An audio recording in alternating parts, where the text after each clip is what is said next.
Hi,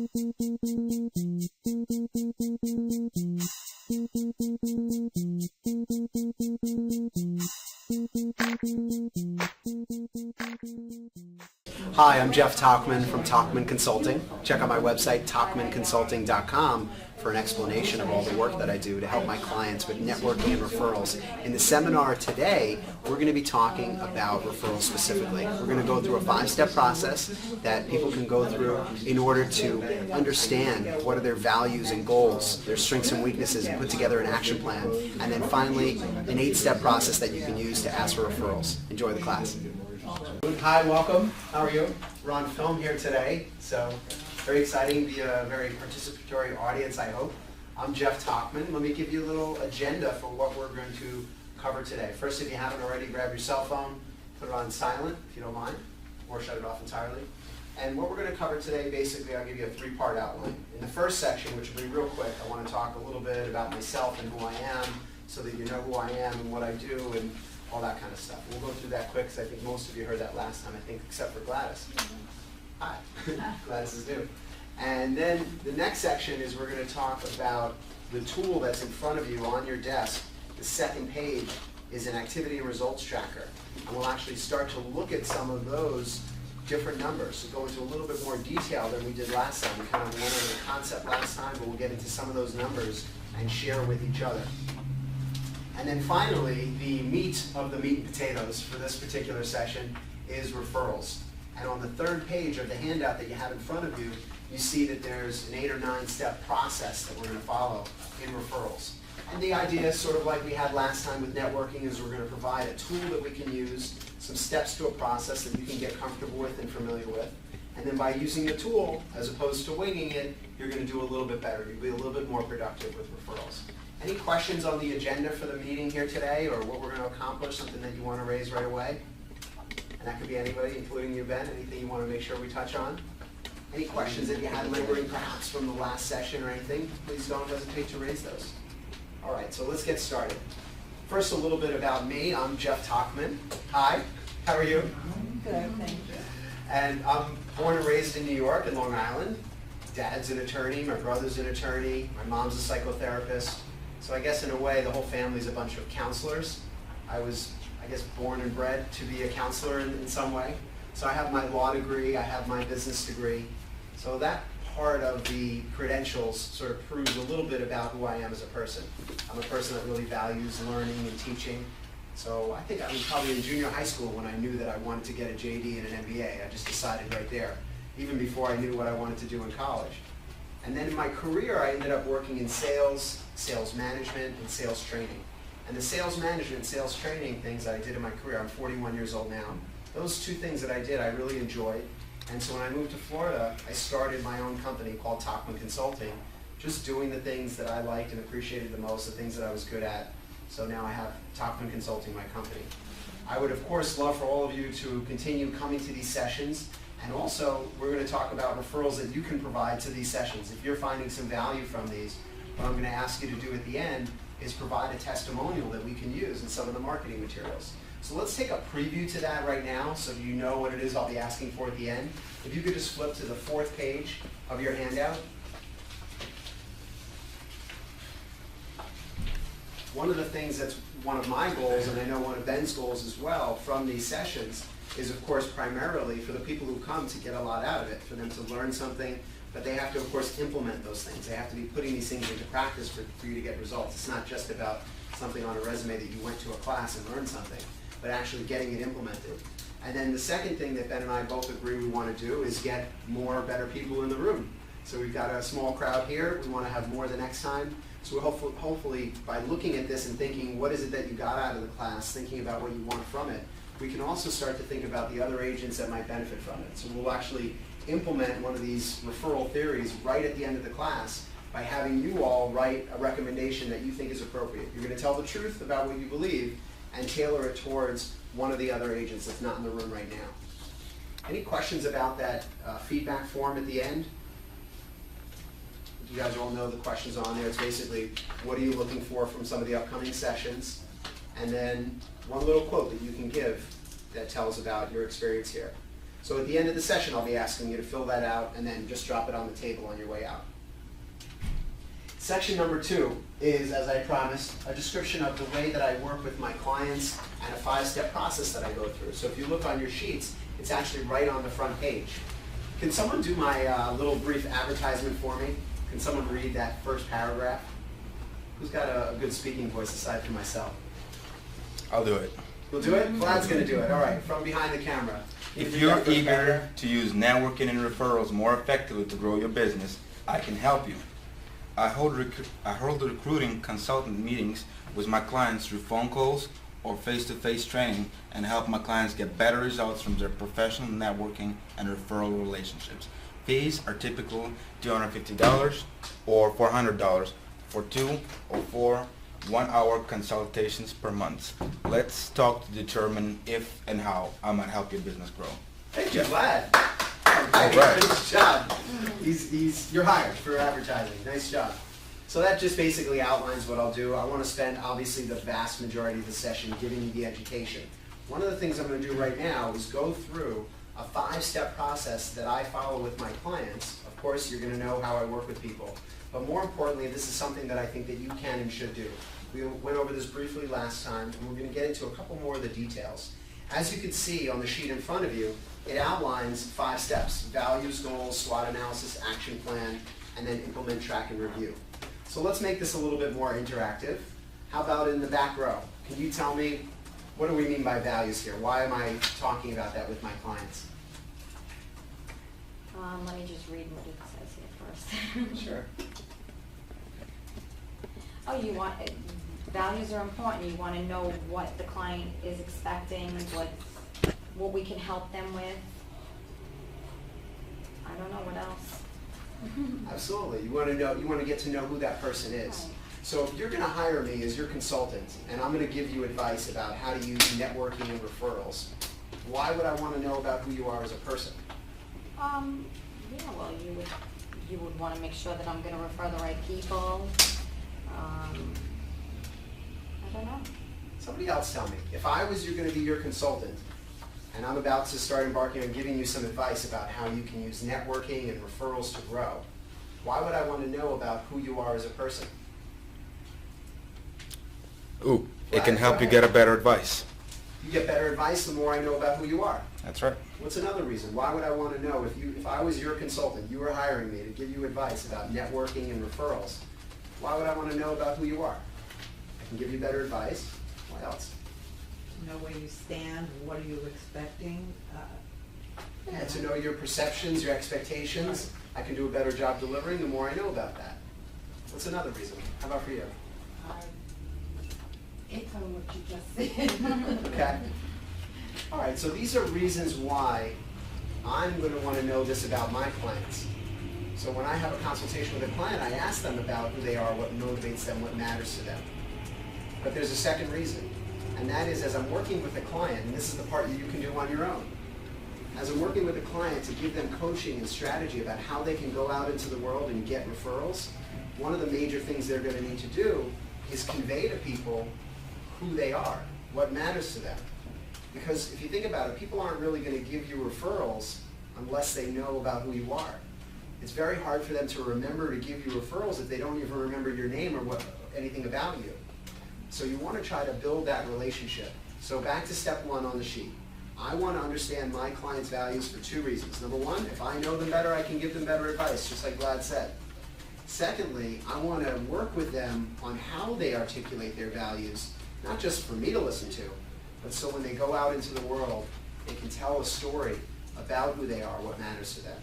Just like I just spent a moment telling you about me being a learner and a teacher, that works well with my job as a consultant. So what you want to do is have a story to tell about who you are, what really matters to you in life, what motivates you. You don't have to steal what I said about myself. It has to be unique and true for yourself. So take some time to think about that, of course, with a consultant or on your own. The second step is goals. And we talked there about SMART goals. Anybody remember from last time what that acronym SMART stands for? You want to give it a shot? You can cheat. The answer's on the sheet in front of you. Yeah. Go ahead. Specific, measurable, aligned, realistic, And time back. Why is it important for your goals to meet those criteria?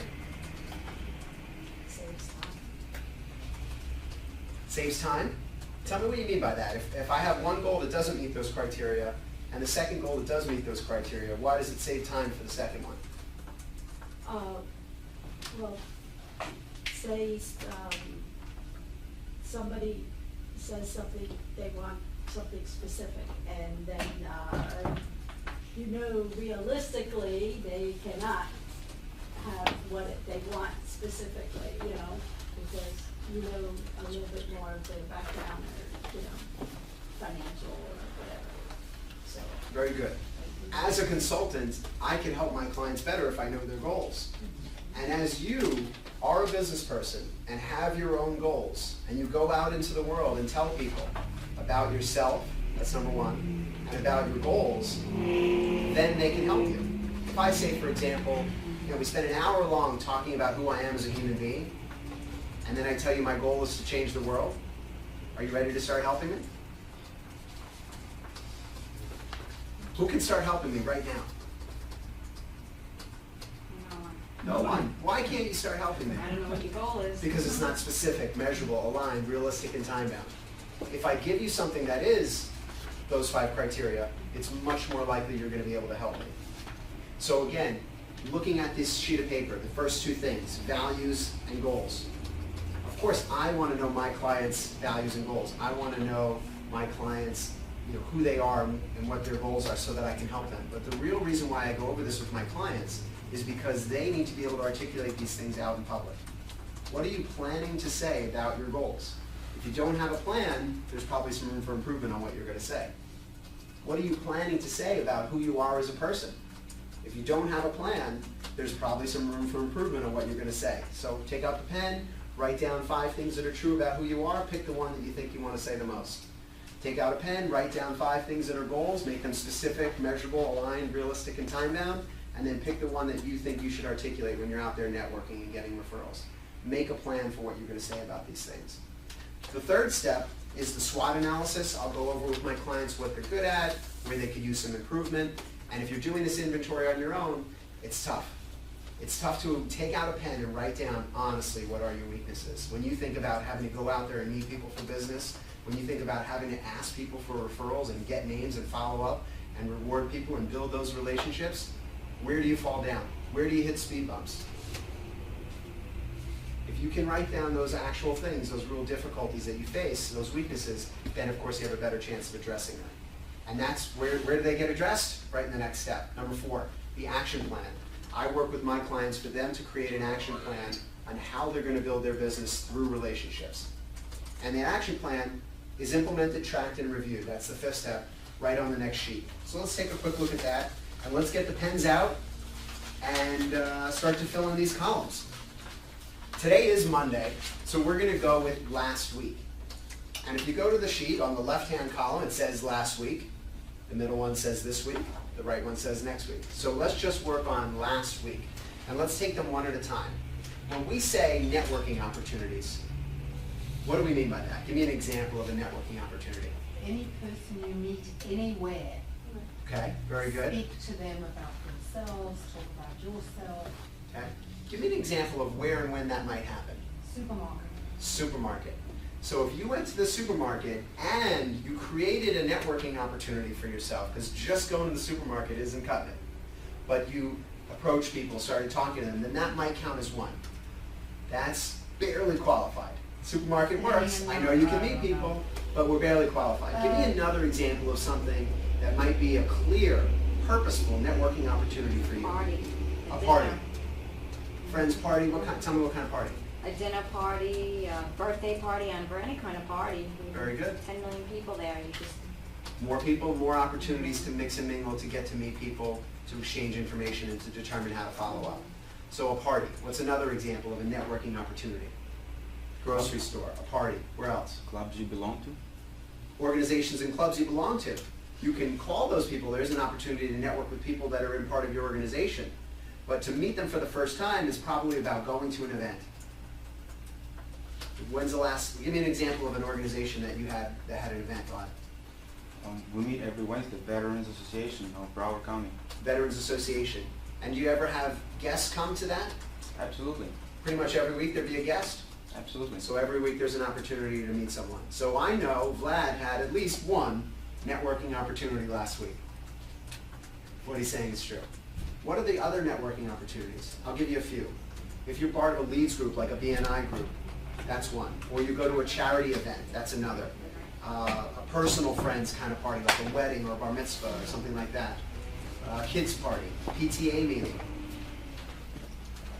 The condo association.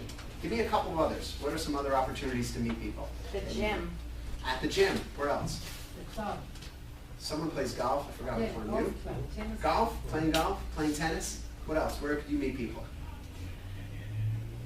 Where could you meet people? Well, Walking the I'm dog. living in a condo, so I suppose, What can you do? I suppose in the condo itself. In the condo itself, right around at the pool or the clubhouse. Where else? Walking the dog. Walking the dog at a dog park. Maybe there's lots of dog owners. I see they talk a lot there. How are you, sir? I'm well, thank you. How are you? Very good, very good. We're going around getting ideas for opportunities for networking. We're on. Do you have one of the handouts? I'll get one. Actually, if you could hand that back to him, that'd be great. And we're on page number 2 of the handout. We're looking at the sheet, and we're going to get each person to actually fill in the sheet. We're right in the top left-hand corner right now. So please, if you could, put a number in that box for last week networking opportunities. How many was it? Just put one number for last week. Did we actually network, or we could have?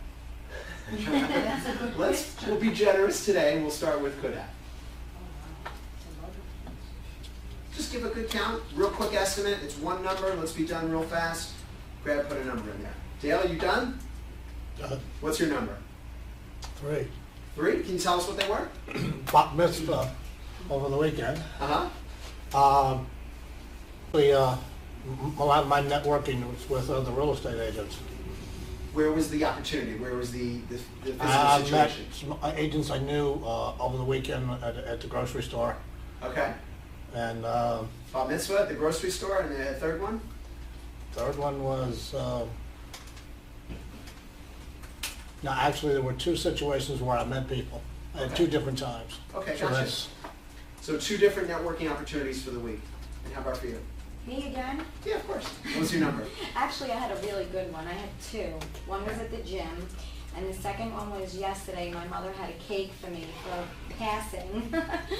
So all my family and friends were there, and I just yapped away the whole night. Wow, and the focus of the whole thing was about your career, so All ideal about real opportunity. estate. Mm-hmm. Wonderful, wonderful. How about for you, sir? How many networking opportunities did you have last week? This week, I don't know off the top of my head, probably, 1 or 2. Okay. Now, I am a difficult, tough guy. Here's what I want you all to do. If you don't mind me asking a very specific request. Fill in the sheet. Actually write, right now, on that piece of paper what the number is. Fill in the blank. What's the number of actual networking opportunities you had last week? Put that number there. And if anyone can't do that, raise your hand. Okay, we got everybody.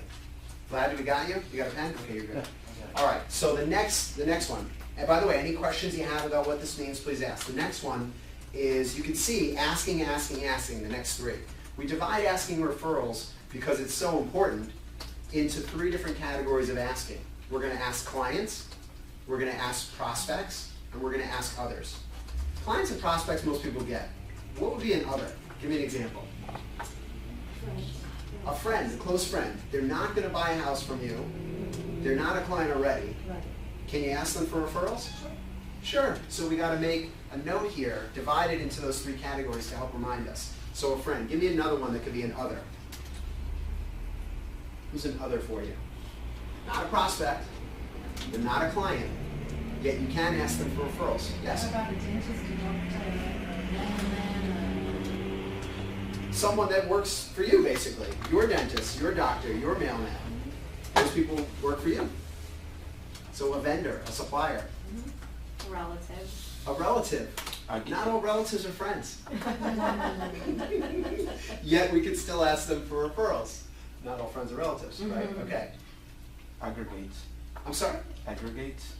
And tell me what that is, I'm sorry. It's just it's a term used to people in the same room without the common purpose. Just yeah. Okay, gotcha. Can you give me a more specific example of someone who might be that? Right, when you are in a grocery store, or when you're in the bowling alley, or when you're at a party, Yeah. you know, all those people there, they're for different reasons, but they're in the same temporary sharing space. Okay. Let's go with some math on this equation before we get into a little bit more detail on referrals. And I hope you'll follow along with the basic principle. Roughly how many people does the average person know? Get some numbers thrown out there. 300? 300, 300, 200. 200, yeah, 100. 100. Ben, what would you guess? The average person knows how many people? I'm the wrong person to ask. Best guess. Yeah, you said a million. The average person probably knows about 200, Average, yeah. about a couple hundred. What's your guess?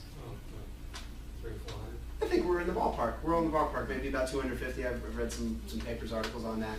So if everybody knows, let's bring it down so we don't exaggerate. Let's bring it down to 200 and say on average, the average person knows about 200 people. Okay, so we got that premise. It doesn't have to be perfect, but we get the premise. So now if I'm looking for a sales manager, like Ben, for example, it's a good prospect for me. And I go into a room and I ask one person, are you a sales manager? I would need to get a 100% hit ratio. I'd need to have one out of one person, 100% of the people say yes to that. My chances of hitting it 100%, not so good. If I go up to that same person and I say, from all the people that you know, which we know is roughly 200 people, name a couple people that are either sales managers or know a lot of sales managers. Under which scenario do you think I'm most likely to be connected to a sales manager? Asking, are you a sales manager? Or asking, from all the 200 people that you know, who do you know that's a sales manager or knows a lot of them? Where am I going to do better? The second one. So I think what you want to go in with the premise, when you go into a networking opportunity, such as the grocery store, the Chamber of Commerce, the charity event, golf, instead of going right for the sale, right for your prospect, right for the, in your case, the home buyer, the home seller, are you selling a home? That would be one for one again.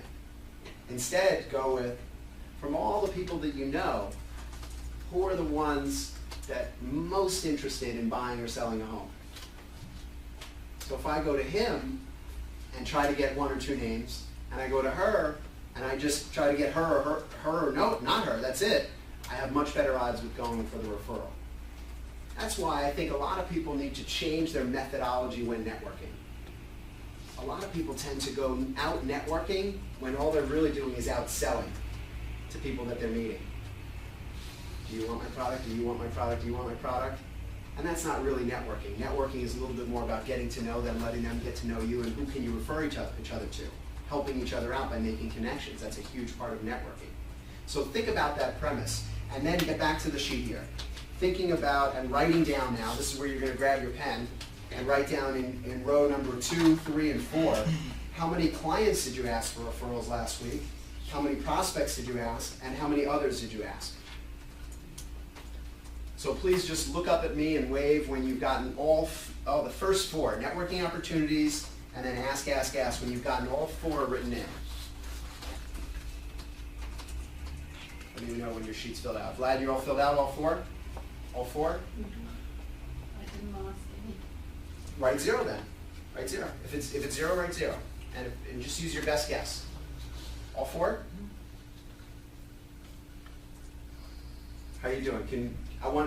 First column, not the second column. This is, we're doing last week. Last week. Yep, last week. You got all 4? Okay. Chris? All 4 written so far? You're talking about 1, 2, 3, and 4. Yeah, so what we're going to do in the column that says last week, networking opportunities, that would be 1. Asking clients for referrals, 2. Prospects for referrals, and others. So the first 4 blanks on the top left. We want to make sure those are filled in. Anybody missing those? Anybody not on track yet?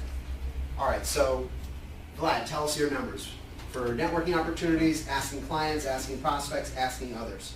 Asking clients, 0. 0. Asking prospects, 1. Asking others for referral, 4. Okay, so tell us about the 4, because it seems like you had a little more success there. Where did you ask for referrals? Who did you ask?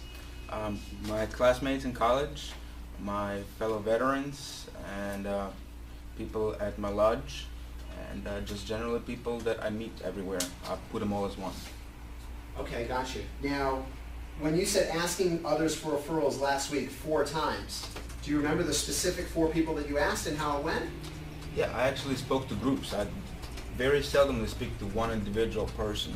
Okay. I usually, when I'm introduced to new people within a group, I steal their attention for a couple of minutes and tell them about what I do and see if there's interest there, and I try to educate them a little bit and see if it sparks something. Okay, so you're asking groups of people, like an audience for referrals, Right. as opposed to just one individual. Gotcha. And then for you, how many, can you give us your first 4 numbers? Opportunities, ask. Yeah, opportunity 2, 2? and then referrals, client, prospect, others, 0. 0, 0, 0. Okay, so a little red flag waving there, right? You're probably noticing this already. You might have done a gut check. Wait a minute. I didn't ask for referrals at all last week. The next number down on the sheet is how many leads did I get from networking, then how many leads did I get from referrals? You know how life works, right? Activity results, activity results. So if you do the networking events, you go to these networking opportunities, you go to charity events, and you purposefully ask for cards, hand out cards, have conversations, you'll of course get more leads from networking than if you just go and show up. And if you're having conversations with clients and prospects and other people, you're of course going to get some referrals over time. If I do good things for you and you're my client, you'll probably give me referrals over time. But wouldn't I do better if I asked? Wouldn't I do better if I asked a few times? So the more you ask, generally the more you get, and you just have to balance that out. Am I asking one person too often? And the answer to that is very rarely yes. That's a theoretical thing that a lot of people pump the brakes with right away. Well, I don't want to impose on them. I don't want to make it difficult. I don't want to be rough on them. I don't want to be too salesy. And none of the people that are saying those things are even anywhere close to being too pushy or too salesy or asking too many times. They're using it as a sort of a defense mechanism. But let's all be honest here. If asking for referrals and getting great referrals was simple, none of you would be here right now. You'd all be out making millions. It's not easy. It's a little bit of hard work. It's a little bit of thought that goes into it. So if you have a little bit of a plan and you have an 8-step process, you'll do a little bit better. All right, so next up on the sheet would be leads from networking and leads from referrals. So you could, of course, count a lead if you have their name and number. That would be a lead. What I would suggest doing over time, especially if you're starting to use one of these tracking sheets every week, is start to qualify. What do I call a lead and what don't I? So as a simple example, I might go to a networking event this Thursday night. I might gather 15 business cards. By the end of the night, I've got them all in my little pocket here. But during the event, what I might do is I might rip a business card on the corner if I think I really want to follow up with that person. So I might have 15 business cards in my pocket at the end of the night and 3 of them that have ripped corners. Some people might take all 15 of those leads, enter all that information into a system, and follow up with everybody. Get them all on the email list or call every single one of them. What I might advocate doing, depending on how much networking you're doing and how many leads you have, is starting to filter at each step. So when you're out there networking and you meet someone, you decide whether or not you're going to follow up with them right there and then, rip their card or mark it. And then when you come home, you take those 3 leads and enter them into your system. That's going to be a lot quicker. Put them into Outlook or Act or Microsoft Office or something like that, or some spreadsheet. But as long as you're tracking the leads you're going to follow up with, you do better. So I wouldn't want to, for example, say that I went to a networking event and say leads from networking down here was 15 leads if I wasn't honestly planning on following up with them. I only want to put them so-called in the system here if I'm really going to follow up with them. So that might be something you could do. So let's get some numbers in there for those 2 before we get to the last 4. So leads from networking, leads from referrals, if you could all just write down in there, how many actual leads did you get where you have their name, their email, their phone number, and you're able to call them back? How many from networking? That means going out and meeting them yourself. And how many leads did you get from referrals? That is, somebody connected you to those people. And just look up at me or give me a little wave when you're done writing those 2 numbers. So by the end of this, when you look up and wave, you should have 1, 2, 3, 4, 5, 6 of these things filled. 6 out of the 10. All done? Got it? Yes, yes, yes. Dale, all done? Done. Yes? Glad done? Yes? Done? Done? Everybody's got all 6 done? Great. All right, so who's a little not so happy with their numbers? Who's psyched about their numbers? Okay, we got some room. We got some room for improvement. I didn't think I'd find any room for improvement here, but look at that, we found some. So some room for improvement. What you could do, very simply, I would say, start doing some more of them. Get the quantity up, and that'll raise the quality over time. Start going to, instead of an average of 0.01 networking events per week, maybe start going to an average of 1 or 0.2. It's just a little bit more. Start increasing the amount of networking that you're doing, going in with a plan and a purpose, being efficient about it, keeping the costs and time and energy investments relatively low, but yet going methodically, regularly, consistently, and then doing better every time. And even more importantly than going out there and networking is referrals. You're going to talk to 10 people, 20 people, 30 people, 50 people perhaps in a week or more. Ben might talk to 500. So if you're going to not ask any of those people for referrals because they didn't hire you, you're missing this huge opportunity. If you had a choice between asking a client for a referral or asking another for a referral, who would you ask? Client? If you had a choice between asking a client for a referral or some other person, in general, who would you ask? Pretty much everybody's saying client. She said other. So what I might suggest is, you're all right. There. One little added thing. How many clients do you have and how many others do you have? So even if the clients are 10 times better to ask for referrals, if you've got 1,000 times more others, then you're probably better off focusing on the others. I don't know the exact math there, but you get the idea. If you only have a few clients every year and you only ask them for referrals, there's only so many people they know. There's only their 200 people. Whereas if you come in contact with 10 or 20 or 30 prospects or other people every week and you're asking all those people for referrals, or a good portion of them, you'll do much better. All right, let's do a little time check here. Is it 3:35? Mm-hmm. So we're going to be ending at 4:30. The next step down is calls to leads. So if you think about this sheet, there's 10 blocks there on the worksheet. It really is divided into 2 sections of activity and results, and then activity and results. The first section of activity is the networking and the asking for referrals. That's the stuff that you do.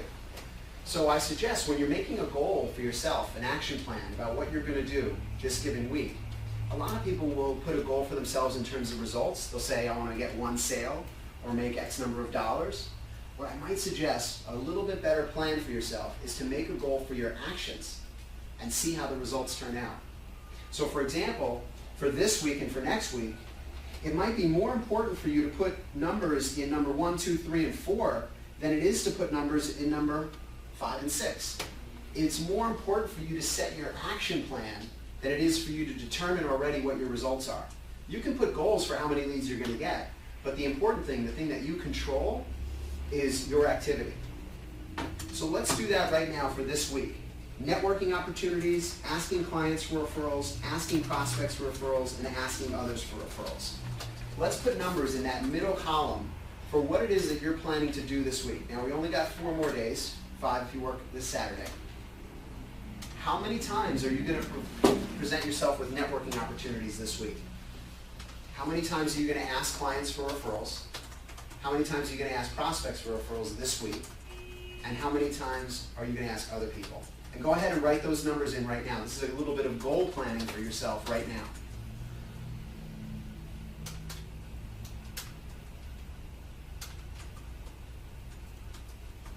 And just look up at me when you've got all 4 of those numbers written in the second column this week.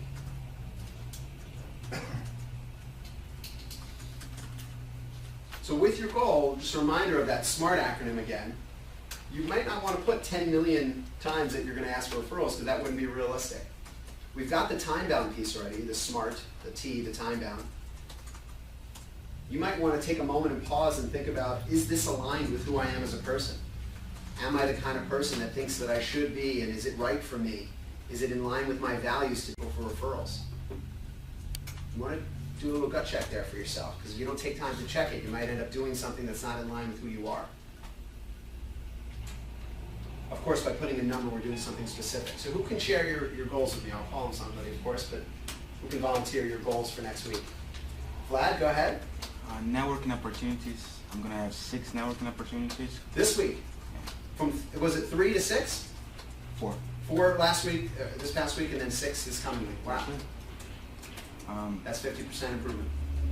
I think I have about 10 clients I can follow up with.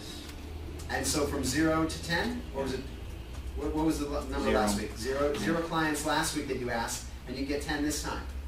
But probably I get have a more large referrals. list. I just need to follow up. That's a problem. It's following up. Prospects, I can do the same, 10. 10? And others, I meet a lot of people. I think I could do about 20. Wow, imagine if you did that, 10, 10, and 20. That's 40 times you're asking for referrals. Do you know how you're going to ask them yet? Exactly? I tell them what I do and try to... Vlad, just say no, because then you'll set me up for the whole rest of the class. okay, cool. I don't... Vlad, do you know exactly how you're going to ask them yet? Not exactly. Would you like to? Please tell me. Oh, he's so great. He's so great. That's what we're going to work on in the next section of the class. But let's finish filling out the worksheet here just for last week and this week. Now, we talked about activity and results, 2 sections. The first section, the networking that you're doing, getting out there and meeting people, that's activity. You get to control that. That's why I strongly encourage you, and hopefully you already did, write down a goal for yourself. How many opportunities you can present yourself with this week, and maybe next week too, if you're forward thinking. Secondly, about the asking for referrals, make a plan to ask. As Vlad just did, a nice lofty goal there, 10, 10, and 20 for clients, prospects, and others. That's a lot of asking. You can get some fantastic results from that. And I bet, I won't bet too much money because I'm not a wealthy man, but I'll bet some money that if he spent an hour out there networking trying to meet people, and he spent an hour on the phone trying to get referrals to people, I bet he'd be more successful in the second hour. I bet he'd be more successful with his time and energy and money getting referrals than he would be going to a 4th or 6th event. What do you think? I think you're right. Okay. So think about this goal. Look back on your sheet and say, wait a minute, I'm a busy guy. I've got a video business and a real estate business. How much time do I really have for networking opportunities? It's a little counterintuitive, right? It sounded like I was encouraging you all to do more, do more, do more, do more. No. It's not a very smart consultant that just says, do more work, you'll get more results. That's not complicated enough. I need something a little better than that, right? So here it is. And for Vlad especially, because he was kind enough to give us his numbers.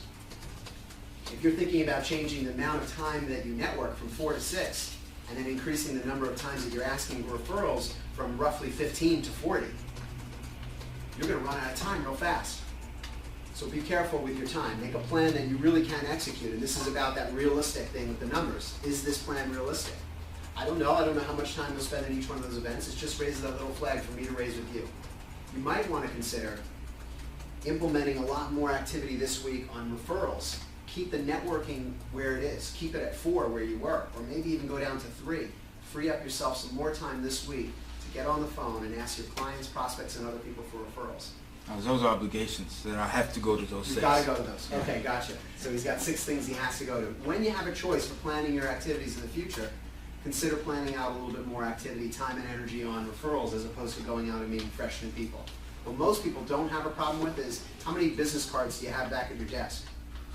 Oh, that's a lot, right? That wasn't, oh, darn, I don't have enough. That face was, I have so many. So it's not typically the problem that we don't meet enough people. It's the follow-up.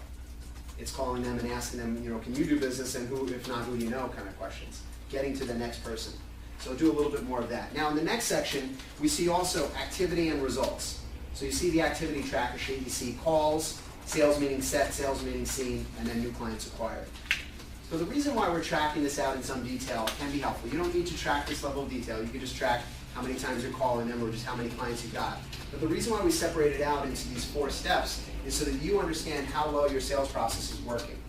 And each person has a little bit of a different sales process. Each product or service has a little bit of a different sales process. But the basics are that once you get a prospect, you're going to need to probably call them so that you can set up a business meeting. If we meet at a networking event, or if we meet at a charity event, or we meet at the grocery store, I'm probably going to need to have a conversation that's focused on business to get you to agree to have a meeting with me where we really just discuss business.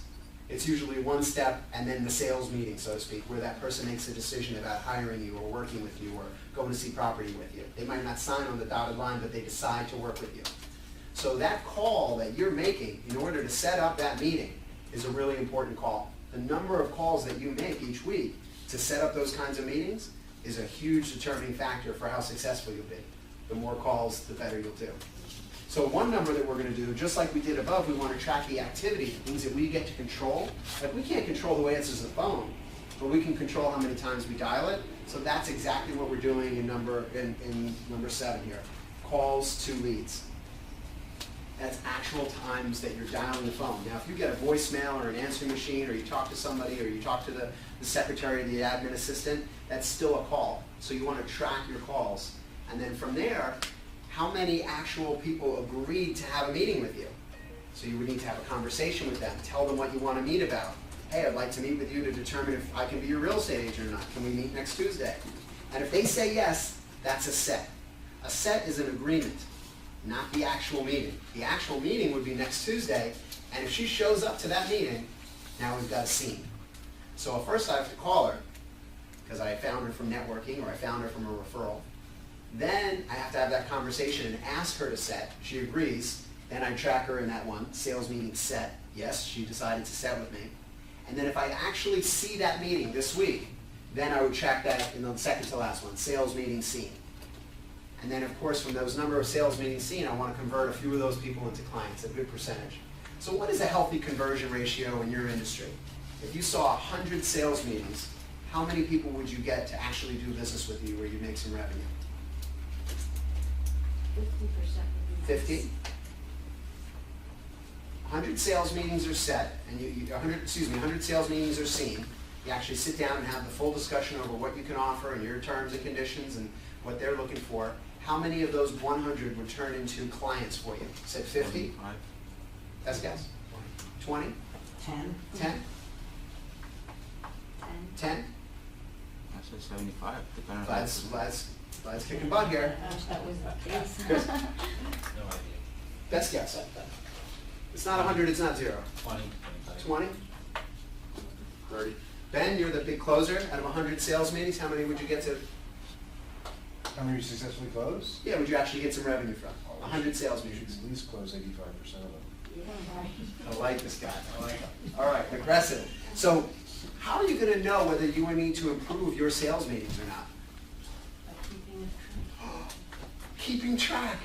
If you don't know what your ratio is and you were just guessing right now, don't you think if you really actually knew what the number was, you'd have an idea as to whether you needed to spend any time and money and energy invested either with Dale or with Ben or someone like myself to improve your close ratio?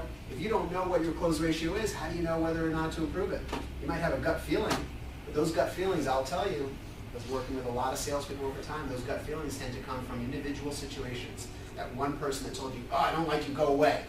And now all of a sudden you think that you're being too aggressive as a salesperson, when it was really just one person and everybody else is totally comfortable. So remember to track the numbers as opposed to just your feelings when you're talking about your sales results. Is So if there you- an average? You know, from out of 100, what is like the average to turn it into something, I think, I can't really answer that question for you because I don't know enough about the real estate industry specifically to give you the number that's most helpful for you. I would ask some of your peers, ask them how many meetings did you see this week? How many did you turn into clients? And you'll start to get a sense of what the number is. You'll start to get a sense. And also the other thing, to figure out the number, really whatever the industry or all salespeople or even people in your company do is not as informative as starting to track these numbers for yourself. Because it's your close ratio that we need to work on, not yours relative to everybody else. We always want yours to go up, if that makes sense. So tracking your numbers gives you an idea of where the bottlenecks are. Yes? To address Jeanette's question, and go back to what you said about evaluating. When you have listing meetings, listing appointments, or appointments with a buyer, whether it goes good, whether it goes bad, you need to make a list of the issues that came up, things you couldn't address. Then that's when you can come back to us and say, listen, yesterday I met this person, you know, we talked, you know, I looked at their home, or they want to see property, and here's what I did. Very important to, just like you're evaluating yourself, you need to be able to evaluate your customers. You need to have, you need to ask them questions. I have 2 forms that, if you ask me for it, I'll give them to you. One's called a seller questionnaire, one's called a buyer questionnaire, and it's a series of questions. And what it really does is it gets them talking. Most of them are open-end questions, where they can't just say yes or no. And that's important because that will help you a lot too. And it's a guide in dealing whether it's a buyer or seller. But his point is well taken, tracking what you're doing and evaluating what you're doing. Not just the fact, oh, I got the listing, no, I didn't get the listing. That doesn't tell you anything. It doesn't tell you what do I need to do to improve. Yeah, so, I'll add right on top of that, thank you, Dale, is to add in a tracking mechanism for yourself. Now, I'm here again to remind you, I'm a consultant, I'm available to help you with this, but what we're really talking about today is for you to do it on your own. So let me add on to what Dale said. If you ask somebody for referrals, that's a big deal, because you probably didn't ask for referrals 100 times last week. Asking just once is kind of a big deal. Wouldn't it make sense to write down 2 sentences for yourself? What worked, what didn't? Just write down 1 sentence that described what worked and what didn't. And now when you're done asking for referrals 100 different times, you've got 200 sentences about your work with referrals. And then you could sit down with a peer, with a friend, with a consultant, with a manager, a sales manager, someone else, and say, these are the things that I'm seeing that are working for me, these are the things that I'm seeing that are difficult. Just the process of writing those things down is going to be huge for you. Paying attention especially to the negative stuff and making note of that. You can go back and review those notes before the 10th time you're about to ask for referrals. What's working, what's not. So on a sales meeting, I think it was Dale's general point, that in a sales meeting you want to know what's working, what's not, and I'm of course focused here specifically on asking for referrals. What's working, what's not. All right, so let's make sure we finish the first column, that everybody has the first column completely filled out, that you have all of your numbers at least for last week. So that would be the number of phone calls that you made to your leads. Those leads, of course, would be generated from networking, from referrals. We're not talking about cold call dialing. We're talking about phone calls to leads that you generated, either by meeting them yourself, that's networking, or people that you were referred to. So we're not tracking all of your dials. We're not tracking all of your dials to your clients. Not sphere of influence. Sphere of influence, I think yes, if you're asking if the purpose is for more referrals. We're not talking about sort of client service phone calls here, or calls about your website or something. We're talking about calls to prospects or to referral sources. So how many phone calls are you making to either get a prospect to turn into a client or get a referral source to give you a referral? That's the number of dials we want to track in number 6 there. And then 7, 8, 9, how many meetings set, seen, and sold. And then in parentheses, next to the number of new clients, you might write 1, 2, 3, 10, whatever new clients, just put in the total amount of revenue so that you get a chance to know how much revenue you're making per client.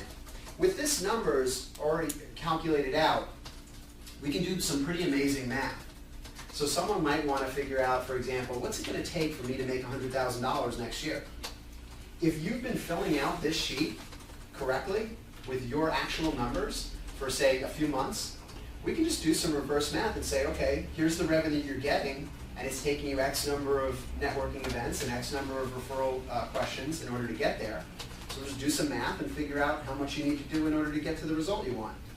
And it's a nice way to calculate. We used to do this when I worked in financial services. We were actually doing this with cold call leads, where they would give us numbers of people to call, sort of warm call leads. They had requested information before. And then give us numbers, make the calls, and then see how much money we made. And then every week they put everybody's numbers up on the board, and they calculate for each individual person and for the whole office as a whole how much money each advisor in that office made every time they picked up the phone. And it was kind of amazing, the dollar amounts. I don't remember exactly, but I know it was more than a few dollars. It was like $5 per phone call. That's whether you hit the voicemail, the answer machine, or not. So you can really show yourself by tracking your numbers what it takes. And you can imagine if you look back last year, how many referrals you get, how big a piece of your business was that. If it was substantial and you were only sort of passively getting referrals every so often or asking every once in a while, you can imagine how influential this could be on your results. Asking for referrals on a regular basis, tracking what's working, what's not, and then going through and putting new goals in place so you can keep going. Any other questions on this sheet? I think everybody at least filled out, I think, the first column Obviously, if you put in some work to put in the second column and the third column, you'll have some better ideas as to what you're doing. Come back and review this and make some progress. All right, so time check here, we're at about 7 minutes to 4. We're going to end at 4:30. And the last two things we're going to do are to go through the actual referral conversation, and then finally we'll go through and fill out that review sheet. So if I could have another volunteer, someone with a Broadway voice, someone who can, aside from Vlad, who would be so kind as to read the paragraph. Could you read the paragraph that starts with ask someone and ends with thanks and rewards? Ask someone who knows about the value of your service to tell you what they think about it, and then ask their permission to brainstorm and determine people they can connect to you. Provide categories and ask who they know that best fits each category. Then go through the details about each referral and set clear expectations about how to follow up. The referral process should include a clear system for thanks and rewards. Thank you very much. Well done. Very clear. Very nice. Someone, if you could, what jumped off the page at you? What said, wow, that resonates with me? What was that for you? A lot of good stuff in that paragraph. What was the thing that meant something to you? Create a clear system for thanks and rewards. Tell us a little bit more. Vlad said the thing that jumped off the page for him was creating a clear system for thanks and rewards. Tell us more. Why is that for you? Incentive. I mean, people are always looking for incentive in everything that you propose to them and everything. I mean, every time you speak with anybody, there's a bottom line is, what can I do for you? What can you do for me? It's exchange of value. So if you can provide incentive for your clients, that would be much more appealing for them to deal with you. Okay, great. I like this idea that Vlad went right to the thanks and rewards. So what we're going to do right here, we're going to take a moment to talk about this, because I think it's nice to begin with the end in mind. The last step is to thank and reward them. So let's talk about that first. Aside from money, how else could you incentivize me to give you referrals? Send you send you birthday cards, always follow up with your family, see how they're doing, invite you to events. Okay, let's take these a little slower. So he invite me to events, send me birthday cards. Who's ever done that before? Sent a birthday card to a prospective client. Ooh, some room there. A great suggestion. He came up with it in about 2 seconds, but yet we haven't done it yet. So you can see the principle happen right away. This idea of what can we do to thank and reward people for giving us referrals, sending them a birthday card. Very simple to do, pretty efficient with time and energy and money, and there's a lot of opportunity in the room. Okay, what else? You said aside from sending the birthday cards, what else could you do to thank, recognize, and reward me for giving you a referral that doesn't involve paying me? Invite you to events. Give me an example. If I had given you a referral to say, John's a guy who's looking to buy or sell a house, here, talk to him. And then you talk to him and you wanted to reward me, what could you do to invite me to an event? Hey, I heard you like golf. There's going to be a tournament going on. Some interesting people, a good networking opportunity. Would you like with me to come and observe that? Very Something good. like that. Inviting people to events. So here's one thing that I suggest for you. If you all don't have a contact management system of some kind, please, this is where I pound the table. Get one. Get a contact management system. Don't just have a stack of business cards on your table. Have some sort of system, because there's some really important information that we can and should be tracking. And Vlad is kind of referring to it right here. Imagine you have a list. Maybe it's in Outlook or a spreadsheet or Act or something like that that has all of your contacts in it.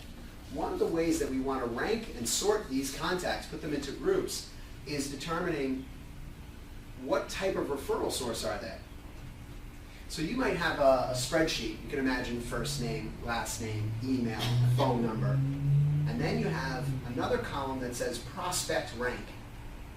Then you have another column that says referral source rank. Now John Smith at Gmail, 1, 2, 3, 4, 5, 6, 7.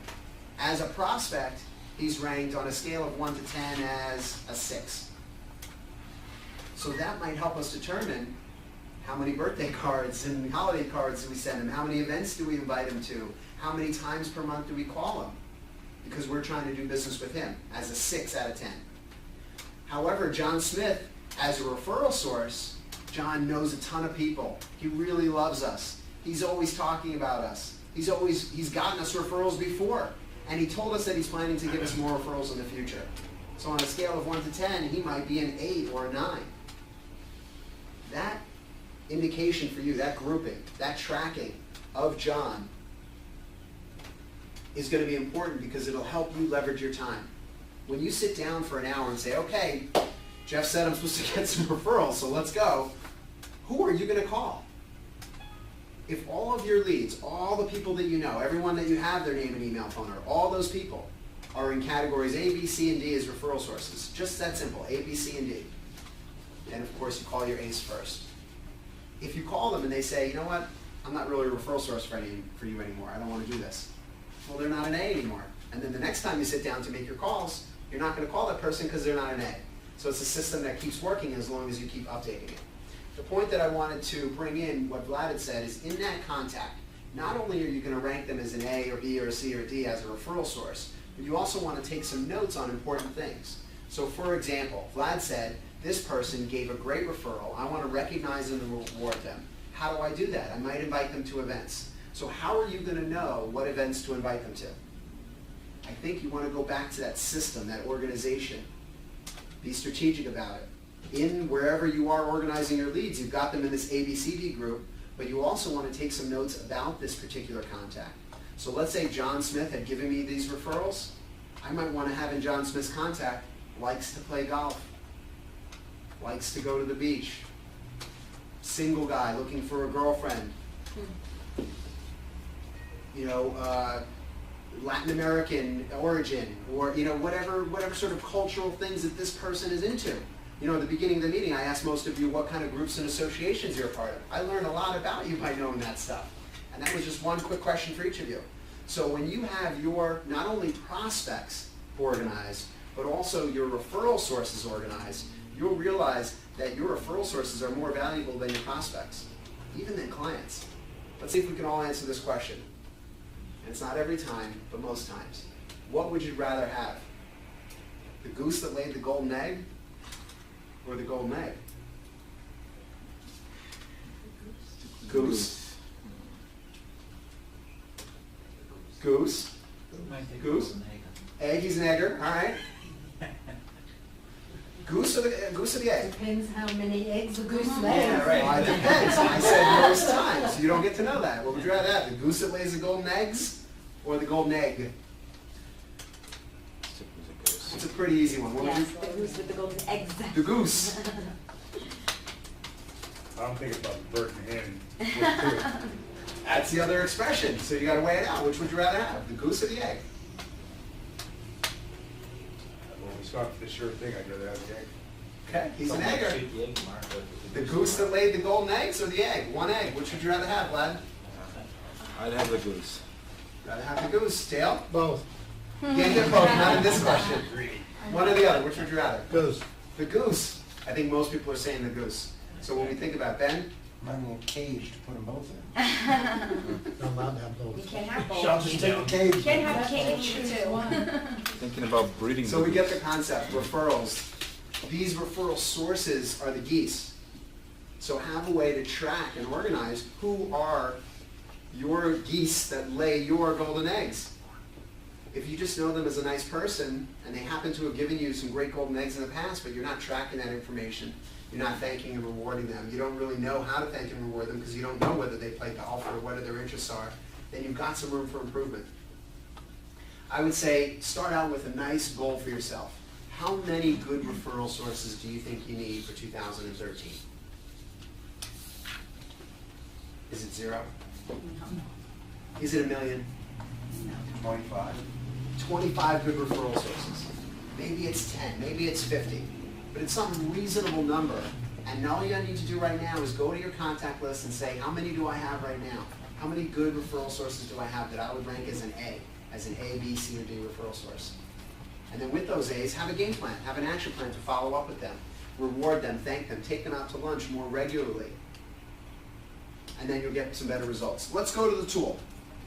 So we'll close out the last half hour actually using this tool. So if you could flip forward to page number 3. We already read the top paragraph. And now we've got some sections to cover. The first principle here is asking for referrals is going to be based on what they think of you. So let's start to do this right now. If you could, I'm going to demonstrate here with our feedback form. I know we didn't finish the session yet, but let's imagine sort of that we did. Pull out the feedback form, and if you could, if you don't already have your first name and last name written down, I think I have all of your contact information, so I'm going to be taking off that email and phone number, so I think I have it all for all of you. Just write your first name and your last name, and then let's go down to that second section. Please write a review of the workshop that I and Ben have your permission to use in our marketing materials. Please just write one, maybe two sentences in that second section there that says, please write a review. And just write one or two sentences. And then we're going to use this as a learning moment here.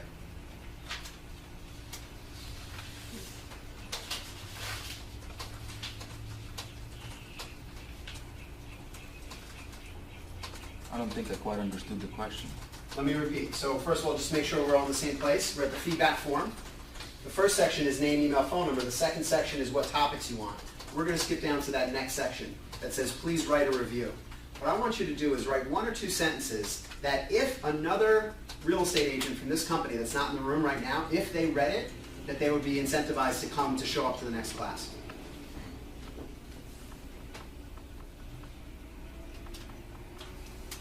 So we're testing your writing, spelling, grammar, persuasion skills here. And we're also, as I'm sure you're probably getting, we're using this as a demonstration of the concept of referrals. And please just wave at me or look at me if you have your sentence complete.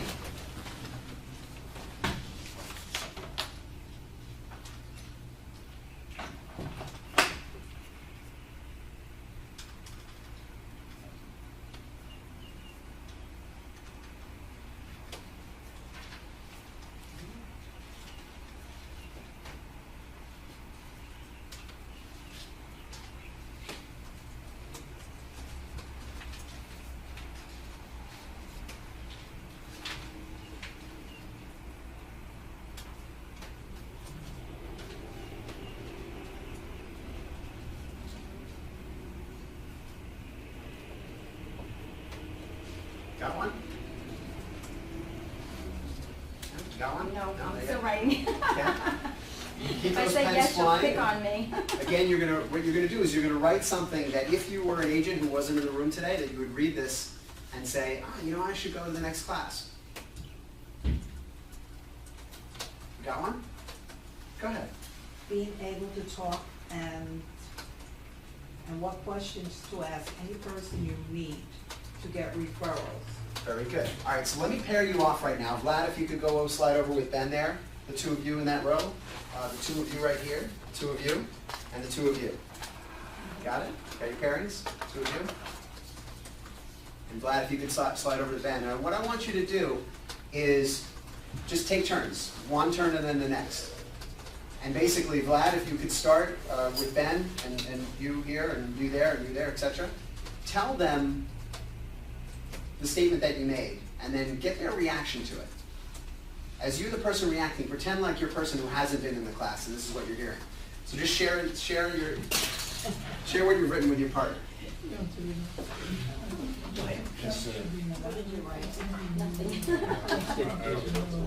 Oh, it's hard. So what did you read?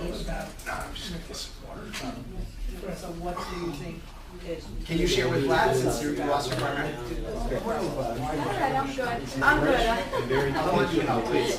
Share with Very Vlad. You want to? professional relationship. Attractive, powerful, motivated, with an excellent informed instruction. Must see as a room. My feedback was reinforces, I think, that So you really think those you'll be able agents to who get truly looking to further their listings career or words outside of this class and have a manner? Okay, so what I'd like you to do now is just switch positions and have the person who was explaining be the person who listens, and then the other person explains what they wrote as the testimony. So back the other way, so now you're explaining to her. But it is going to be You did both? All right, talk about it a little bit more, what kind of issues it raises for you. We'll be done in a minute. Okay. I'm going to be asking you what you thought about how it went. Did you guys exchange? Very good. Teach us how to approach and get them on a course to be able to draw out. All right, we'll wrap up in about 5 more seconds. So that we can make a commitment to each other And to help. where I used to work with the So I pretty much would be shy to approach it. All right, so let's bring it back here if we could. Thanks everybody for writing something down. We know what we're talking about. Let me bring it back in. Thank you very much. All right, good. So what did you take away from that? What did you hear that you liked? Tell me something you heard. Yeah? In this class, we've been given tools to help grow our business, to ask, what did I say? We've been taught to sharpen our skills and to learn how to ask for more business. Okay, so if you were an agent that hadn't been in the room, how would you take that? If you read that? Oh, that sounds fabulous, because I wouldn't know how to approach someone, and the worst part, even if I did, what questions to really get information that they could help me, and I can in return make a relationship. Very good. And tell me what, if anything, you heard about the class. From Ben or I Vlad. actually wrote the wrong thing. I wrote how to influence somebody to come back into the, to take your course. I didn't realize it was to do with what we learned today. Okay, tell me what you wrote. I just wrote that it would be nice to hear how to learn how to speak better, how to handle certain situations that you're uncomfortable in. That's what I say. Okay, gotcha. And Vlad, how about for you? The reasons why you think someone should come to this class that you wrote? I wrote inspirational and very educational tool for developing professional relationships. The class is a powerful motivator, was an excellently informed instructor. Must see. Well, I was really feeling down and blue about myself, and I just said, this whole exercise just made me feel good about myself. So thanks very much. Have a good day. No, okay. The point of this exercise was, of course, it's nice to hear good things about the class, to get you thinking about it, to get you in the mindset of what you just did is you just gave a referral to your coworkers. You just wrote a referral. You spent some time thinking about it before you wrote it. So going through that exercise, I think, puts you in the right mindset for the rest of the class here. So what we're going to do is go through a multi-step process. It's actually an 8 or 9 step process, depending on how you look at it, on referrals. And the first question that you're going to want to ask is, what did you think about the value of the product or service? And that's what I just asked all of you to write down. So that's why I wanted to get you in the mind frame. What I would suggest is ask open-ended questions. Not, did you like it? Because she's just going to probably say, yes, it's kind of nice. But I don't really get to know. So I might say, what did you think about it? Versus, did you like it? Also, you can think about asking questions in a negative, neutral, or positive way. You've all heard the example with the tie before. I'll give it again. What do you like about my tie? What do you think about my tie? What do you hate about my tie? Positive, neutral, negative. If you're going to start a referral conversation, you might want to go with the positive, right? So instead of saying, what do you hate most about this class? Write that down. That's not going to work. Or if I just say neutrally, what did you think of the class? I'll get some good information there, but positive and negative. If I'm really looking for a testimonial and a pitch and a sales of the class, I'm going to say, what did you like most about it? What did you get from it that was beneficial? How did it benefit for you? What specifically did you learn that you think you're going to implement right away that's going to help you? And those kinds of questions are going to stimulate the brain of the person that you're asking. They can't just say, yeah, it was nice. They have to think about, well, why was it nice? What was good about it? How will it work? And if they can do that, then they've got a reason to refer. Right now, what all of you have, because you spent a moment writing that down, is you all now have a reason to refer. That doesn't mean you will. It doesn't mean you won't. It just means you have something. We have something to base the rest of the conversation on. So that's a good place to start. Let's think about the way that you want to ask this question. By the way, what I suggest you do is grab the pen again here, and when we say, what did you think of the value of my work as a sort of script or outline for you, what you can do with the pen is write down a new version of that question right below, a question that you're comfortable asking. So what would that question be for you? If I was your referral source, right? I'm a 7, 8, 9 on that list. I'm an A referral source for you. And you want to find out what I think of the value of your work. How would you phrase that question? What could you ask me to find out what I think of the value of your work?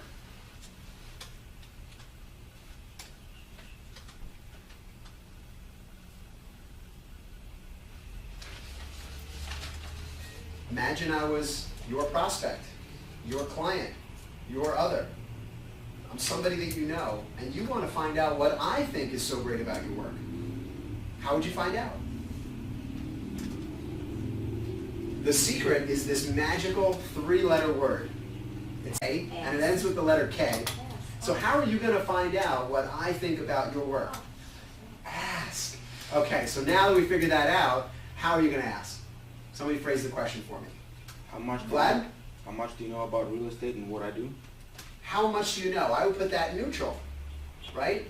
How much, what do you love about my tie? How much do you know about my tie? What do you hate about my tie? That's kind of neutral. Can you rephrase that to make it positive so that I tell you good things about real estate? Vlad, can you rephrase that one? Do you know that we're capable of helping people who are finding themselves in foreclosure to negotiate a short sale free of charge to them? We negotiated with a bank. Let me ask Vlad to pump the brakes. Good stuff, good information. However, what we're doing here is a 3-letter word. It starts with A and it ends with K. What is that? Ask. So what Vlad did there is he asked, but he was really doing more telling. He was really more telling about the value and then just confirming. Do you know that I'm really awesome and great and really cool too? Do you know? That doesn't really get your opinion of me. Instead, if I say, what do you like about me? That's going to get your opinion. Tell me the details. Why do you like me so much? Tell me, why is my product so great? How is my product going to work for you? How do you imagine my product working for other people? With those answers, now I've got some meat on the bone and I can move forward to the next step. If I just get them to confirm, yeah, I like you. Yeah, it's fine. It's good. Now when I go to ask for referrals, who else do you know that's looking for something good? Not so much. It's not very motivating. So the more details I can get, the better use I'll have of the next steps. So Vlad, will you rephrase and ask me to tell you what I think about your work as a real estate agent? That would be actually a complicated thing for me to do. I can ask a neutral question, but my opinion is that we are not very trusted as a community, realtors in particularly. So people look at us as used car salesmen. Okay, so imagine, for this hypothetical, that I wasn't one of those people. I'm one of your clients, and you know I like you. You've gotten the sense already. But what you want me to do right now is articulate why I like you, what I like about your product or service. Go ahead and ask me. Hey, can you tell me what do you like about what I do? Why are you working with me? Why are you working with me? Very good. What do you like about what I do? Another one. I might suggest just taking one or the other. A 2-part question is a little confusing for the listener. Give them one short, open-ended question. Make it a little bit easier for you and a little bit easier for them to answer. So what do you like about my work? Why did you decide to work with me? 2 great questions. You can steal what Vlad wrote, what Vlad said, and write that down for yourself as a question you might ask, or come up with something on your own. I'd like some of you to come up with another one. So aside from what Vlad said, what else could you ask? How would you ask me? How would you describe the best way that I can help you? How would you describe the best way that I can help you? Or if I was your client already, how would you describe the way that I best helped you? Depending. Very good. Yes, go ahead. You want to give it a shot? Do you feel that I gave everything to this transaction? Do you feel that I gave everything to this transaction? What's the Yes. red flag there? Yes or no? Do you? Do you? Because one Yes or doesn't, no? they just say yes. So how would you change that question to make it open? The word what? How what? Put the word how or what in front of that same question. How do you feel about how I handled this transaction? Very good. Or if you want, that's more neutral, right? What do you think of the tie? How do you feel I handled the transaction? Versus the positive, what do you love about the tie might be, what are the best things I did in handling this transaction for you? And what if they say nothing? Well, were you going to get a referral from that person anyway? No. So I wouldn't Well, worry it's about so- it. My house sold itself, it's so fabulous. Fair enough. So here's the point. If you ask them, what do you like about my product or service, and they have nothing to say, were you going to get a referral? So no harm, no foul. What we're doing is we're asking everybody what they think so that we can find the people that say the best stuff and then get referrals from them. Just in the audience right here, you all just wrote a testimonial for the class. If Ben and I are going to pick one of the testimonials to put in the email that Ben sends to the group, which one are we going to pick? The one that says the class was good. Yeah, The strongest. The strongest one. So we're going to use that as our referral source. So you're doing the same thing. You're asking all your clients, all your prospects, all your other people, all those humans that are around you for their feedback about what they think of you and the value you provide. And then the ones that say the best things, you're going back to your spreadsheet and you're marking them as A. These are the people that think great things about my work. I should continue to build relationships, thank, recognize, reward them, ask them more often. For the people that say, you suck, well, we're not going to get referrals from them anyway, so keep moving. Go do some more work for somebody else. Now, I just want to ask you something, because I'm very new. Please. Is this any kind of compensation when you're giving some kind of a gift? Because we were always told you can't even give a gift, you can't do anything. So beautiful. What a beautiful question. So That's I'm like one of a these. little like, Who can see what I'm doing You here? can't accept one, we can give. What did I just you do? can give? Yeah, but you can't accept. Bowling. I'm so This is the softball pitch. She just gave me the softball pitch. So Vlad's point was very important, and I want you to focus in on this. How can we recognize and reward our best referral sources? A, we can give them money. That's the part you want to watch out for. You can? No, I'm not saying that you can. Here's what I'm saying. What are the ways that you could, theoretically, reward people for giving you referrals? You could give them money, right? But you run into these regulatory problems, and by the way, it costs a lot of money to give people money. I figured that out early on in my life. To give people money costs money. Aren't I brilliant? So what else can we do? We can send them cards.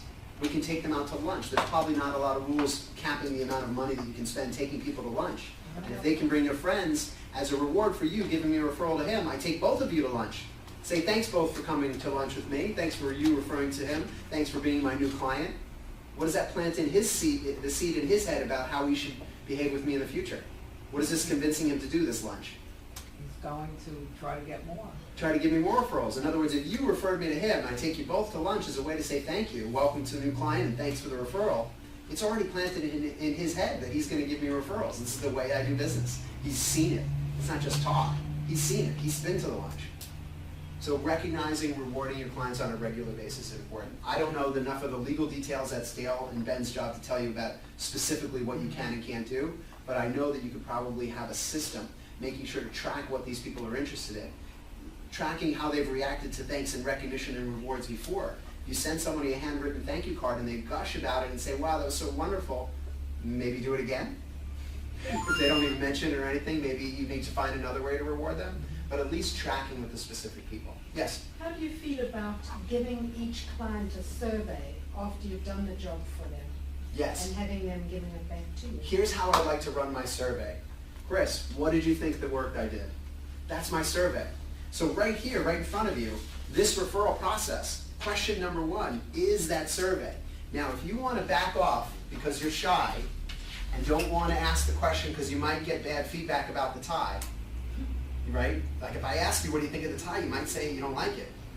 So if you're sensitive about that, toughen up. Ask. Get that feedback.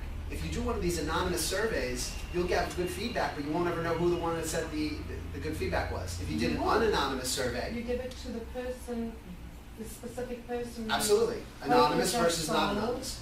Exactly. You could do both, one or the other, one or the other. So if you get the anonymous survey, you maybe get more honest feedback and or more feedback. However, if you get the survey that's not anonymous, maybe it's not the most accurate, but at least you know who said great things and who didn't. So yes, surveying clients is good, but a specific direct way that you can survey these people is just ask them. Let's make it easy here. If you're getting to the point where you're asking everybody this value question and it's not working for you, let's then develop a survey that you can send in the mail or an email or something like that. But for now, if you're asking everybody, what do you think of the value of the work that I do? And you're doing that on a regular basis, and then with the people that say good enough things going through the rest, you're going to do fine with just that, I think. I really believe that. Thank you. The next step is, well, first of all, when you ask them what they think of your product or service, make some notes. It says right there, note their words. So what's an example of a way that you could ask me what I think about your service? Somebody asked me. Imagine that I just bought or sold a house with you.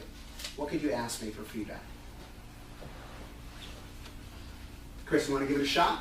I just bought a house from you. Thanks very much. I'm about to walk out the door and you want my feedback, you're going to say, What do you like about the things I do? what do you like about the things? I'm about to walk out the door. You're going to miss your chance unless you ask me. Go ahead, ask me. It was a pleasure working with you. And how did you feel about my end? Did I hold up to everything that you expected? How did you feel about my end? Okay, And did I okay. hold up? So be careful of the closed-ended. Yes, Did I hold up? I might say yes, and now you know that I confirmed what you thought. You don't know my thoughts. So careful of those closed-ended questions. Give me your question. I'm about to walk out the door. Thanks for the deal. Bye-bye. Act fast. Thank you, did great. Act fast. Ask me what I think. Back. Ask me simply. What do I think? I just want you to say it out loud. What did I think of your service? Okay. Just directly like that. What did you think of my service? What did you think of myself? You did it. All right, so that's one step. Give me one. I don't know. I try to get it in a way where I can ask a question where in the future you would be able to refer anybody if I did, if I lived up to my, You might be getting a little too far beyond. We've got stuff like that in the steps. Oh, okay. First, just ask me, what do I think? what do you think? How I did on the transaction? What do you think of how I did on the transaction? What would you ask to try to get some positive? You want me to say great things about Are you you? all set? Is everything good? Are you happy? Yes? Remember, you want stuff, so ask me an open-ended question. Get me to tell you what I'm happy about. How are you going to do that? Are you happy with my services? But Yes? yeah, Give me the open question. Get me to explain it. Say, explain to me. How can I- Tell me how. Start the question like that. You'll ask it open-ended. Go ahead. tell me. Can you tell me if everything's good? Are you happy with everything? How about this? Instead of tell me yes or no, said just tell me. Tell me about how happy you are. Explain to me what you liked about the service. Something like that. Give it a shot. What would you describe as, what was positive that you got out of this? How would you describe what was positive about this? What would you say? Just, what did you like about it? Okay, great. So we've all got something. I encourage you to have a short, concise, open-ended question, and then have 5 or 6 more in your pocket ready to go. Get them ready to go. Get these ways of phrasing. So if I had a seminar, I might say, what did you like about the seminar? What did you take from the seminar that you're going to use? What were the 2 best points that were made in the seminar? What are the things that you came in wanting to learn that you learned? What are the things that you're going to do differently after the seminar? 1, 2, 3, 4, 5, I can come up with them. Now, I don't expect you to be able to do that fast. I'm rehearsed at this, I do this all the time, so I would expect you to get a little closer to that. Have at least one question that you can ask to get good open-ended feedback about your work, because that's the beginning of this process. Without you knowing what they think, it's hard to ask them to refer other people. After I get some feedback of what did you think about my service, so imagine I'm the real estate agent, and I'm going to role play with you, Gladys. Are you ready for me? You're going to be the client, I'm the real estate agent, so you got the easy role. Okay. So Gladys is going to help me out. So Gladys, we just did a real estate transaction. What do you think was the value of the service I provided? It helped me a lot. It helped you a lot. Now when you say that it helped you a lot, tell me what exactly did I do that helped you the most? Well, I couldn't do it without you. Tell me more about that.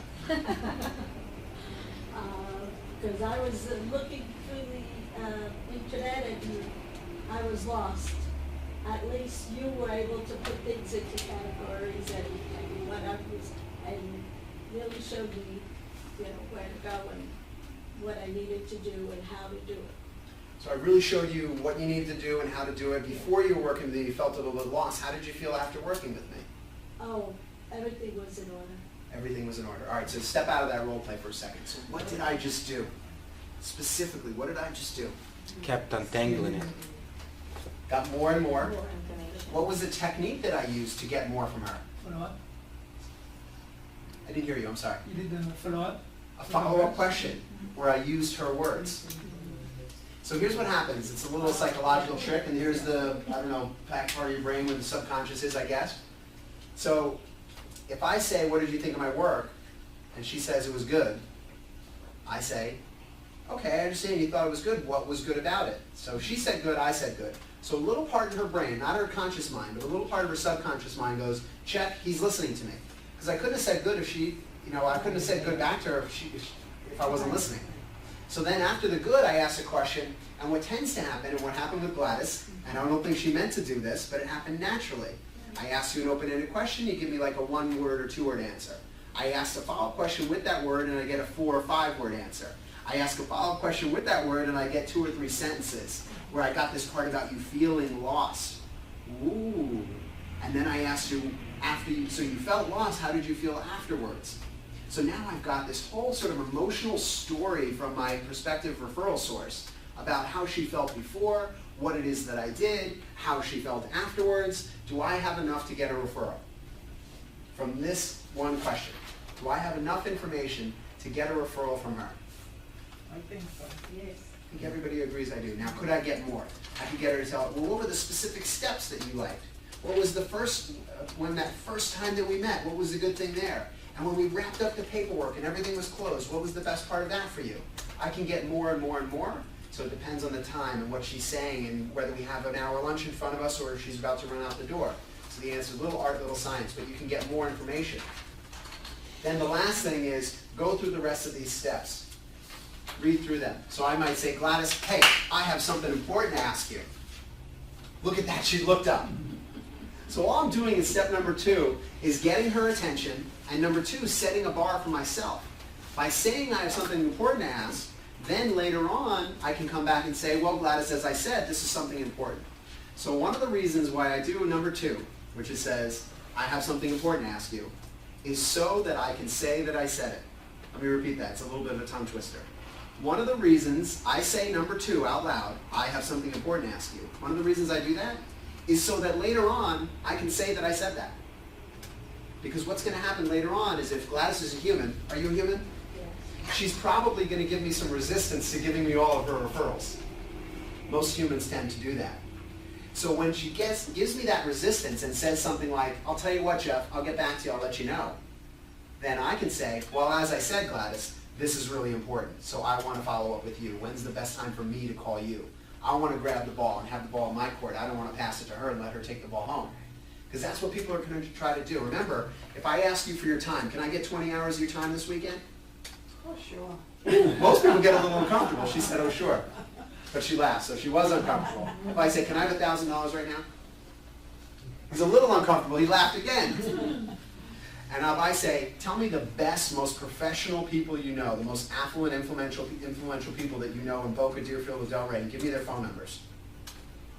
A little bit uncomfortable too. Remember, it doesn't take her a lot of time or energy to give me those phone numbers, but that's a resource for her. Her time, her energy, her money, or her resources. So when I ask for those referrals, remember, she's human. She's going to feel a little defensive. These are her things. And I'm asking for them. Give me, give me, give me. I have to say it nice. I have to ask for permission. I have to be respectful. I have to ask open-ended questions. And all of this process here is meant to mitigate, not remove, her feelings. She's going to feel defensive over her resources, her time, her energy, her money, her relationships. She will feel defensive. My job is to mitigate those feelings and get the name anyway. So we're using the process to soften things up a little bit. The next, oh, I got the wrong sheet. The next step is, hey, I have something important to ask you. She says, yes, what is it? I say, what I'd like to do, Gladys, I want to try and get your permission to brainstorm with you about other people you know who might also think that the process that I went through helped them from feeling lost to getting really good information and feeling all good. Would that be okay if we brainstormed a little bit? Sure. Sure. Okay, now, she said sure. So let's kind of grade her, right? Is she super enthusiastic, can't wait to bang down the doors for me and get me new clients? No, she's sure. So she said good things about me, and I asked her what she liked about it. She said things that made sense. Now she's at, can we brainstorm? Sure. So I'm always judging and listening as to what they're saying about potentially referring me. Because when I go back to Gladys's contact information, and I say, I asked Gladys for referrals today, she said sure, she said maybe, she said kind of. Now I go back and I rank her as an A, B, C, or D, maybe she's a B, maybe she's a C. If she says definitely, I would love to refer you and I can't wait to, now maybe I go back and I rank her as an A, because that A, B, C, D ranking of my referral sources is going to control my activity, and time is money. So I want to spend my time calling the right people. So when you ask these questions about, what do you think of my service, is it okay to brainstorm, all of that, make sure you're making mental notes or written notes about what their referral source is saying. In this case, it's Gladys. I'm the real estate agent. Gladys is the person who just sold a house with me, and I'm getting a referral from her. All right, next step up, after she says, yeah, sure, we can brainstorm, or hopefully in this role play she said, yes, I would love to. Then I'm going to give her the categories. So what you all need to do, and here's the part that I'll say, we absolutely want to write 3 things on this piece of paper. All the filling in is good, but this is 3 things that I'll say that you should definitely write before we end today. Write down your 3 categories. Now for me as a consultant, I work with sales managers and business owners like Ben or salespeople like yourselves. So those are my 3 categories. Sales managers, business owners, and salespeople. They get my consulting help. So for you as a real estate agent, who are your 3 categories? The broader it is and the narrower it is, we run into problems. If I say my customers are humans, that's too broad. I don't think of anyone. And if you say I only want to work with someone who lives in Delray, who's age 32 to 33, who's 5'6" to 5'7" and has brown hair, well now that's too narrow. I'm not going to find anybody. So you want to make your categories broad and narrow enough. So does anyone have a category that you could suggest? If I'm going to give you referrals, or The it's area you Gladys. live in, you know. Right, so if I live in Delray, I say Gladys, the 3 categories are people that live in Delray, people that live in Boca, and people that live in Deerfield. Three way to categorize. What's another way to categorize? How about buyers and sellers? Buyers and sellers. A little broad, right? Because if I say buyers and sellers and in real estate, that's pretty much everybody. So we might want to have that as a category, or we might want something a little bit more narrow. Someone going through foreclosure or short sale, that's a narrow category. Someone who's looking to, for the first time, buy a house. First time home buyers, that's another category. People looking for a holiday home or an investment, those are more niche categories. Still buyers and sellers, but more niche. So what you need to do is come up with your categories so you can provide them, be clear to people about what you're looking for, and then you can get more referrals. So I'll say, Gladys, the people that I'm looking for are in 3 categories. The first one are going to be people who are in the foreclosure, short sale area. The second one are going to be buyers who are first-time home buyers. And then the third category are people who do investment properties. Maybe people who live up north or in South America and they're looking to buy an investment property here in Boca. Do those 3 categories make sense? Okay, so I got her through halfway through number 4 here, the categories. I've given her the 3 categories. Now my job is to go back and ask for her to give me a name in each one of the categories with her words. So what did she say about me that she liked? This is what we had to remember from question number 1. What did she say that she liked about my product or service? Does anybody remember? Gladys, do you remember? Help. That I helped you? Yes. Did I help you from going from feeling lost Lost.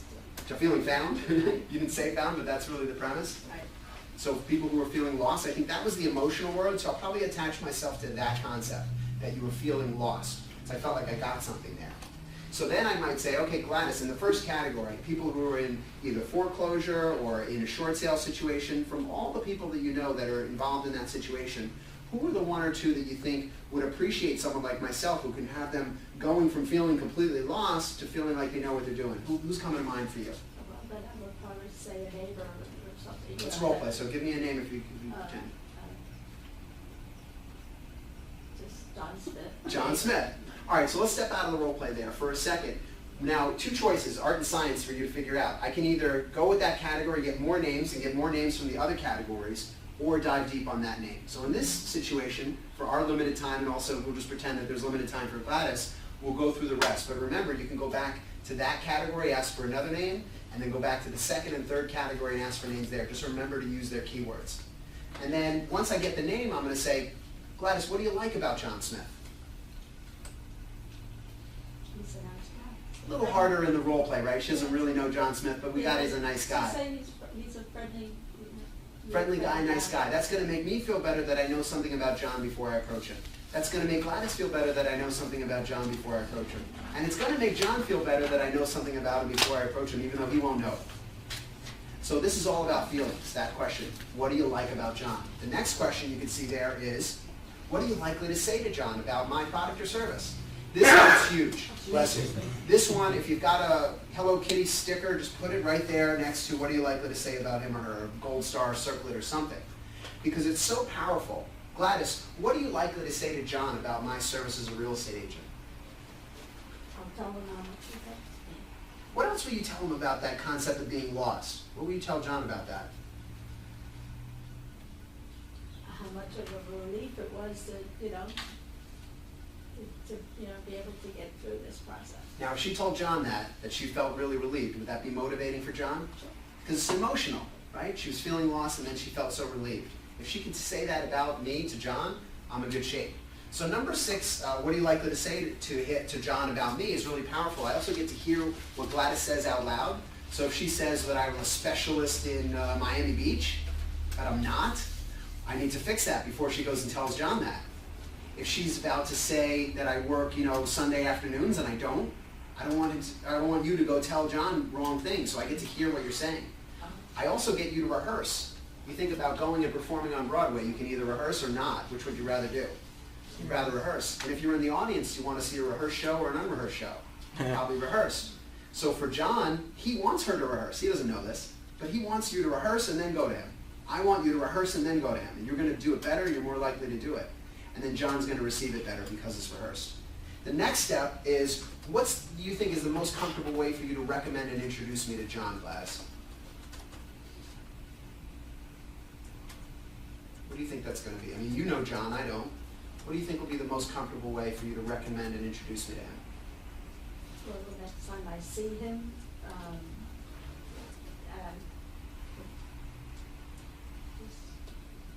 just, casually say, what happened with my experience, Okay. but you're in the same boat, or. Okay, very good. Very good. So you think that the best way for me to connect with John would be to let you to talk with him first, Mm-hmm. and then what would be the next step after that? What do you think? Give him the card. You can give him my card? Okay, great. Well, what I want to do is, as I said, this is really important. Okay, so watch what happened. We're stepping out of the role play. What she did is classic there. She didn't want to give me his card. She didn't want to say, well, let's go to lunch, let's do this. She defended her relationship with John, even though it's fake, to say, I'll give him your card. I'll take the ball. I'm going home with the ball. I'm going to go play with my friend John here and tell him what I want to tell him about you and give him your card, and then we're going to do what we want to do. We got the ball. And that's what almost everybody's going to do. So what did you do in step number 2? You said, I have something important, so watch me implement. Gladys, I appreciate what you're saying. As I said, this is something really important, and we identified that you were feeling lost and now feeling found there after we worked together, and you thought that John would be a good person. So I really want to make sure to follow up with him so you can get this kind of help. Would it be okay if I followed up with you after you had a chance to talk with him? Can I give you a call? Sure. All right, well, let me do that. How much time would you need to be able to talk with him? I'll call tonight. Oh, wonderful. What I'll do then is I'll give you a call tomorrow. Let me just look at my calendar here. If I was to call you tomorrow at 11 o'clock, would that work? Sure. All right, so now I've got a follow-up time in the calendar. When I call you tomorrow, here's what I'm going to do. I'm going to ask you, what did you say to John? What did he say? And what do you think is the best way to connect us? So now what I've done there is I've set expectations for that follow-up. Remember I said that it's important, referrals? We all agree that referrals are important for your business. Now we're going to start to treat it as important. I'm going to actually put this in my calendar. I use Google Calendar, so I'm going to put my name. I'm going to put your email address on the invitation in that calendar so that it shows up for you. I'm going to put the title, Follow Up About John Smith. Ask Gladys what she said to him. Ask Gladys what he said. Figure out the best way to follow up. 3 sentences in that calendar invitation. Now, I go back to my desk, I put that in there. You get something in your inbox in about 30 seconds that says, tomorrow at 10 o'clock, you're going to get a follow-up phone call from me. So I put it in the calendar to treat it as really important, to prove to her that I'm treating it as important. So I say it's important, I said it's important again, and now I treat it as important, and then I'm more likely to get referrals from you again in the future by treating it this way. Questions about that last step, where I set the expectations for the next one? It's a little pushy. Yes, yes. So we need to be careful. You feel a little uncomfortable Yes, I think on both ends. yes. Yes, let's remember, with referrals, this is not going to be like candy. This is not super, super fun for everybody. You're asking them for something very valuable, and they will be defensive. Even if they pretend not to be, they will be defensive. So it's not going to be super fun and exciting and yay, let me just give you all my names and numbers and call them all and let me introduce you to them all. It's probably not going to be like that. It's probably going to be a little bit more reserved, pulling back. I'll let them know. I'll give you a call. I'll tell you how it goes. Backing off with their referrals intact for them to take home. Just predict that that's going to happen, and let's make sure that we're on the right place in the spectrum. Totally soft to totally pushy. If we move this way, we'll probably do better, yet if we go too far, we break the relationship. So a little art and science there. Hopefully in this role play, I don't think you felt like I was pushing or being too difficult, yet at the same time, you knew that I wanted a number. You knew I wanted to follow up. You knew I put it in the calendar because I'm treating it seriously. So I'm being productive. Aggressive, I think, might be a little too far Well, away. I think during the whole transaction, you were aggressive in a good way, Yeah. getting things done, returning calls and everything else. Whoever's on this end would probably appreciate it. Okay, so like if I'm the real estate agent and I'm aggressive and straightforward and Right, direct and quick, right, and and then I you're do the same thing without referrals, then that's comfortable. probably she'll feel, oh, I would, or whoever would feel okay to come. Yeah, if I change the tone and change who I am, all of a sudden, like I'm Mr. Yeah. Laid Back, Yeah, any that time, doesn't we'll work. see, and now it's Right. referral time, let's get the numbers, let's get the da-da-da-da-da. Yeah. And I change my personality, my body language, and my tone of voice, then they're gonna sense that. Right. So go in with some confidence that referrals are really important, that you do provide a tremendous amount of value, that when you ask people, what do you like about me, that they have some stuff to say, even if they don't answer the first time. Follow up, keep asking. Get some information from them. Get permission to brainstorm. Be polite. Ask permission to talk about this. And then once they say yes, give them some categories. Help them think. Find out what they like about the person you're referring to. Find out how the best way is to connect, to get a recommendation and introduction. And then make sure to put it in your calendar, treat it as important, and then thank and reward people. Any final questions before we part? It's gonna get easier after you provide them incentive the first time. Yes. After that, yeah. Yes, remember that we can do incentives, but we have a lot of non-monetary incentives that we can do. Thanking, rewarding, paying attention. A heartfelt phone call that is only to talk about how I want to thank you for giving me the referral, and that's all I say on the phone call, that's going to be really impactful and important to you. Feels really good. Okay. So last thing I want you to do is just pull out again your review sheet, your feedback form. And if you haven't already, please put in your name. We don't need your email and your phone number. We already have that on a spreadsheet. Just put in your name. Write down anything that you want to see in future topics. And then finally, if you haven't already, just check and write down a review that we can use in the marketing materials. And then the last thing is, if you would like me to follow up with you, just check the box and I'll give you a call to talk with you one-on-one. Thank you all very much for your participation. We'll see you next week. Thank you.